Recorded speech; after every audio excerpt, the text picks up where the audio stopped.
tell you what, nobody's compared Boise, Idaho to Dallas, Texas until I did. We're on our way to Mountain Home, Idaho.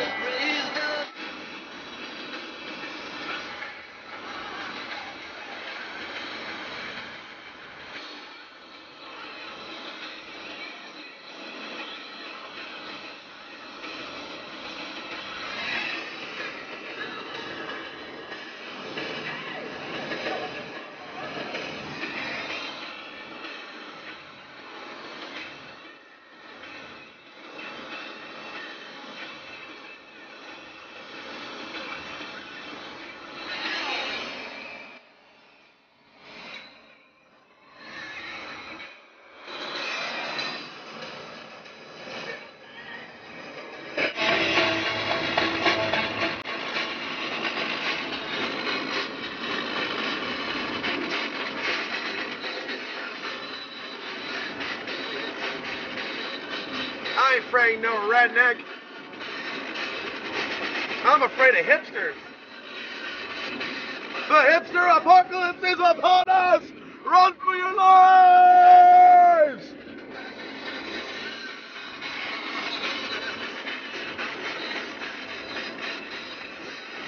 Yeah. Feel the testosterone working again in my body. Something going on in those cities. Trying to toy things, make things go in reverse. Back in America. Where is this McDonald's? It's like the railroad to nowhere. There's a lot of history here at the Chinese. Welcome to Mountain Home.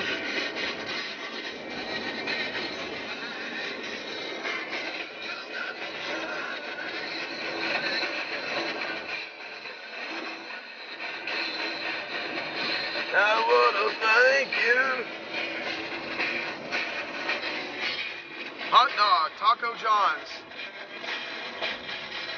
Not a bad little town to drive through. Feel like I own it. Soon everything will be mine. Everything will be mine here. Very, very soon. I will buy, sell, trade. I will reach for the golden ring. I will change my ways and become materialist.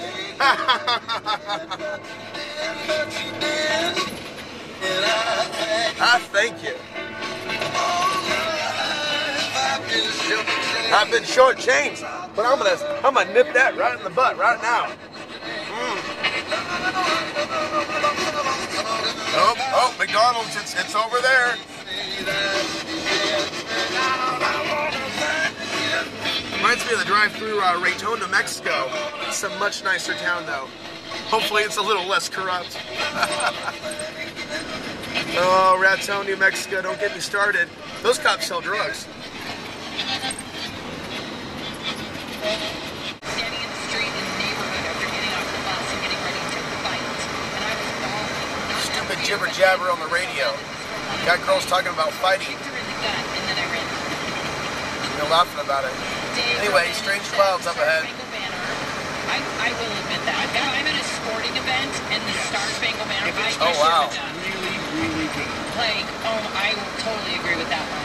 I'm the son of a Marine, brother of a Marine, father of an Iraq veteran, and uncle of a Marine serving at this moment at the embassy in the Middle East. Right, you're a Nazi. Great memories as a son and as a father attending many sporting events. Yeah. Yeah. Bad karma. There's bad karma in this part of Idaho. That's what I felt at that grocery store at Albertsons. Bad energy, bad karma.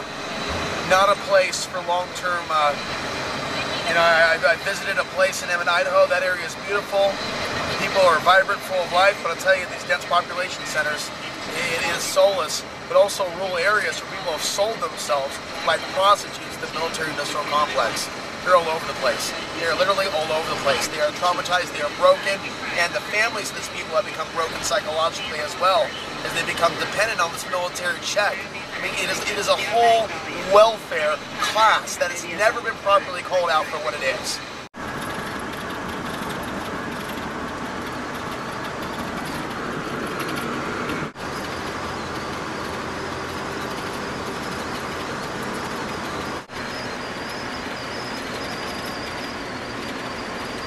kind of hovering in the same spot.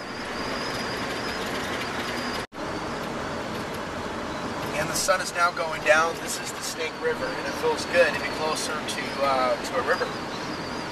And so hopefully there's going to be a place I can park at this place I'm going to.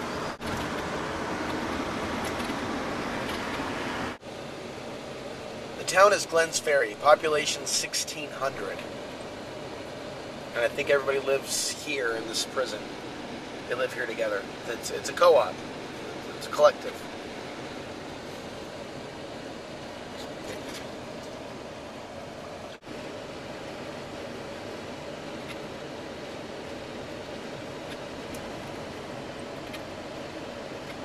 No, I can't wait to get to Utah. I know how crazy that sounds. It's the mountains, you know?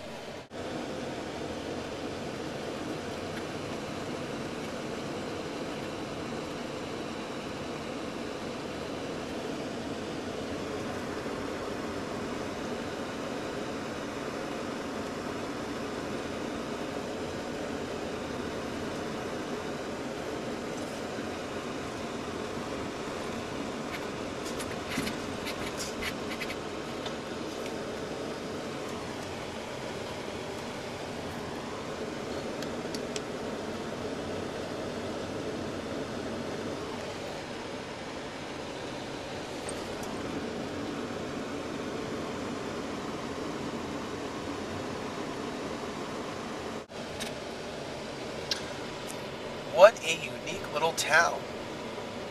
You know what? I'm not going to have any problem finding a place to park here. What a kickback little town.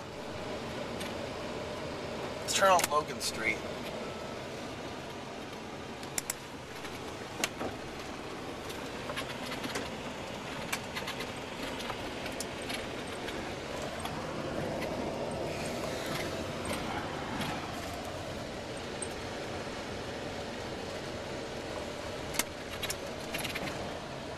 Turning on Idaho Street.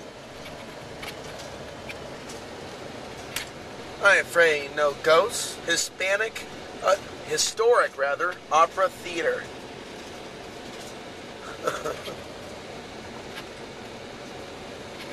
I don't know what to think about human beings anymore. I just, you know.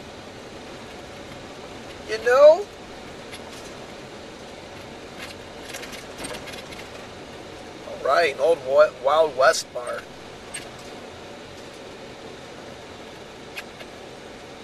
Okay, this must be it. Where the past meets the future, says the mural.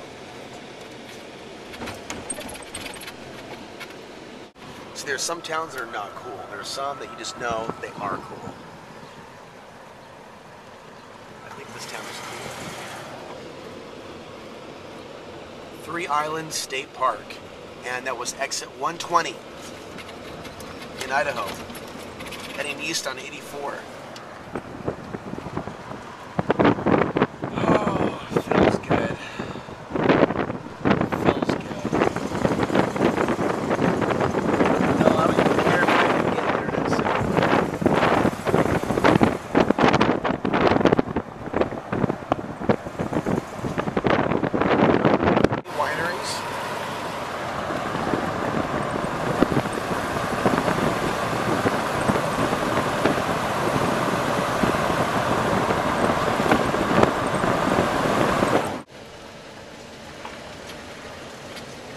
$30. Kidding me.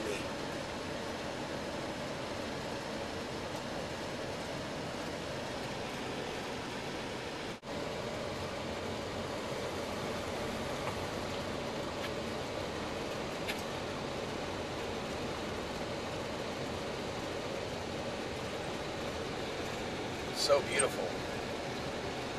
Thought I had to wait till Utah to see this, but I'm just glad not all Idaho is as flat as what I saw around Boise.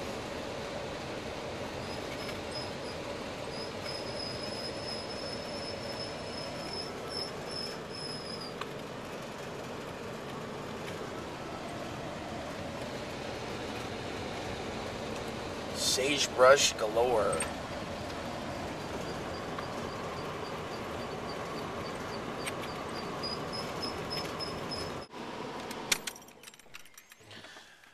The deer weren't even alarmed when I pulled in.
Okay, so I'm resting here in this Walmart parking lot, and what I want to say is I've talked a lot about dense population centers and the how it can be really detrimental to one's health and psychology.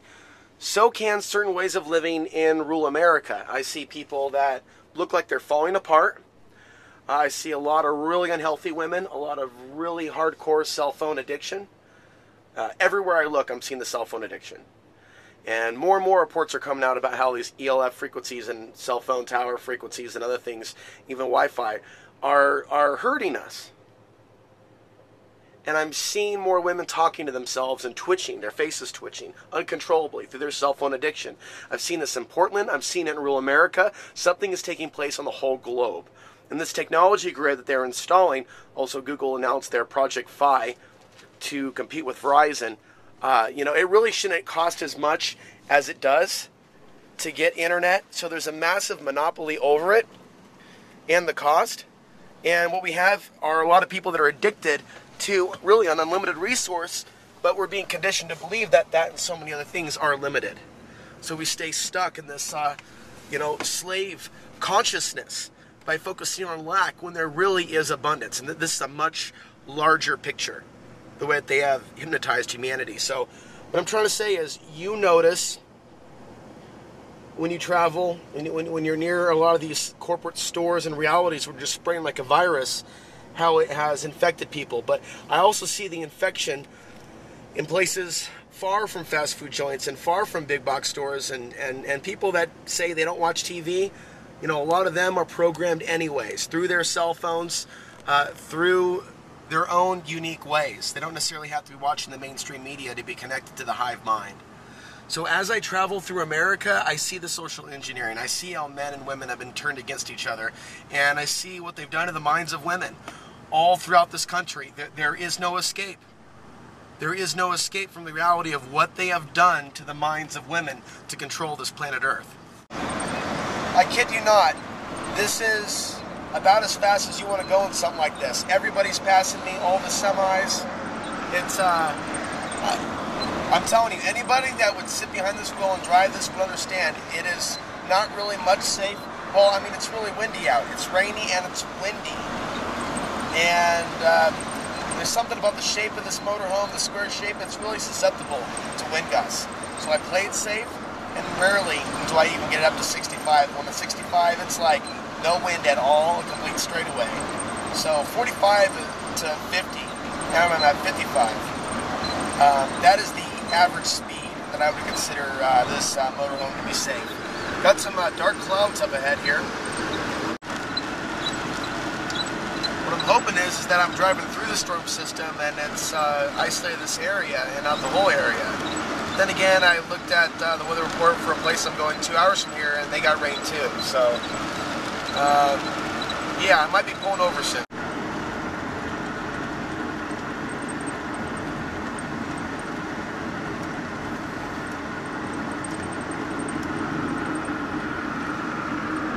Already starting to look pretty epic as we get closer to Utah.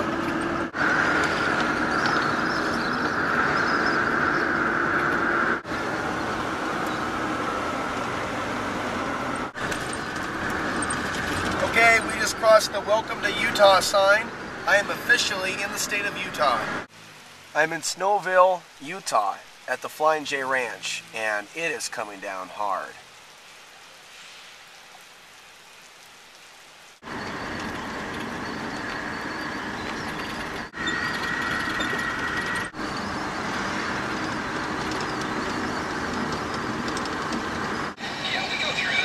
Okay, I'm on 30 East, heading to Logan, Utah.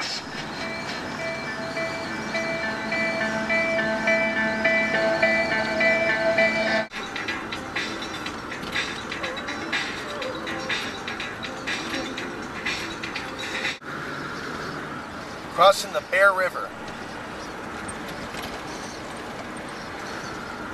We are now in Logan, Utah, and we're traveling east on Highway 30. And I'm looking for Main Street. Logan is a college town, from what I've been told.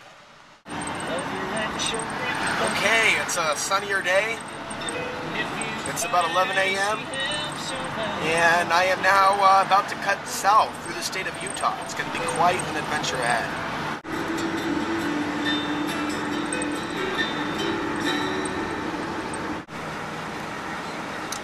We're just north of Brigham City.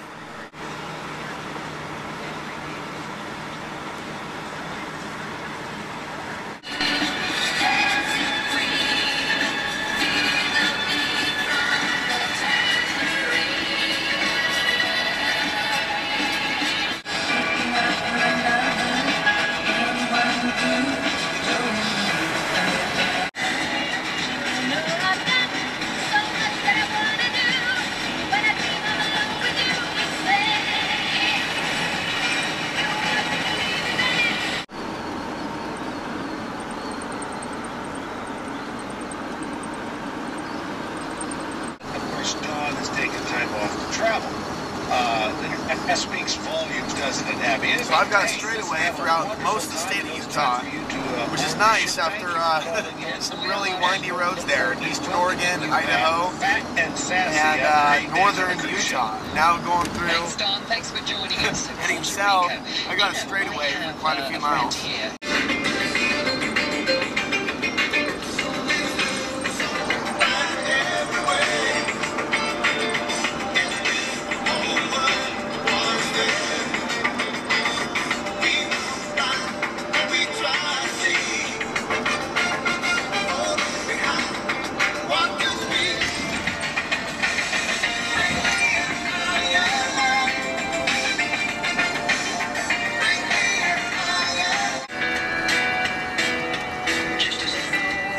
Crossing Hill Air Force Base.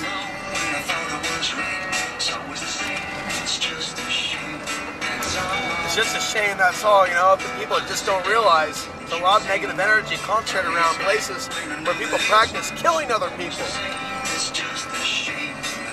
nothing safe about the future of those regions. People really need to think a little harder about what's really happened and why it's happening. What do we do about it? How do we stop supporting this draconian system? How do women and men and women, take action by ceasing to be inactive and silent about the things that matter in our world's lives? All right, we're almost to Salt Lake, and traffic's starting to get crazier.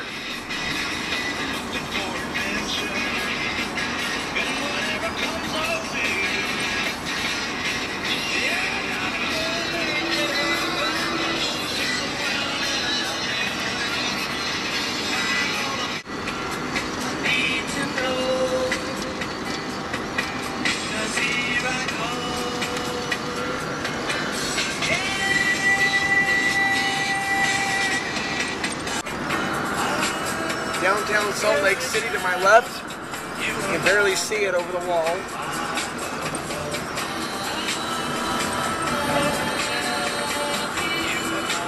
I I am not going to be stopping here because I am interested in getting to my destination. In fact, I want to be in Colorado tonight. I might even skip the Four Corners.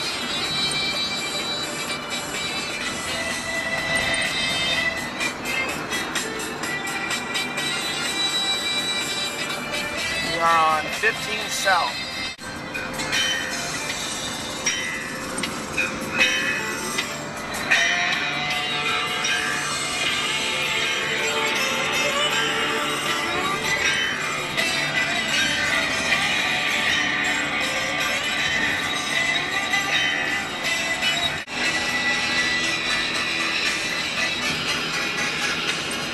That's a city life to me. It's bad medicine. That's why he's stopping in Salt Lake. I'm just driving through and I gotta get gas. Now pull over, get some gas, get back in the car and drive. This takes me back to being 8 years old. Listen to this song as an 8-year-old. 2nd grade, North Ferry Middle School, Aurora, Oregon, USA. Got a permit.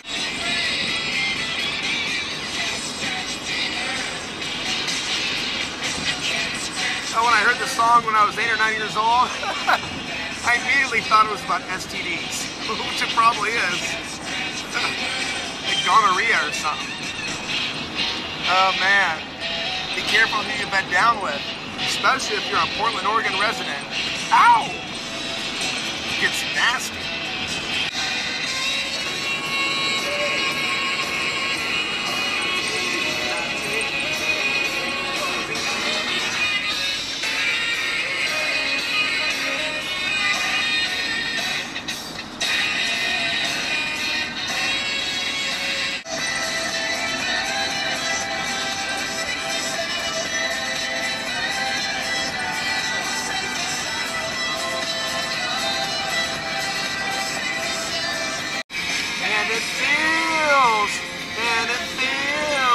Like city life will never be for me, never again, ever, ever, ever. And it feels like city life is hell to me. That is a really weird sprawl. I'm gonna zoom in here and I'm focusing on the road. Look at how, look at that colony of houses. Look at how close they are. I don't know if that's a cult. I don't know if this is some Mormon community. I am in the suburbs. I'm south of Salt Lake by about 10 miles. I'm getting closer to Provo, or however you say it. But weird shit over there. Weird, compact building side by side in a way I've never seen.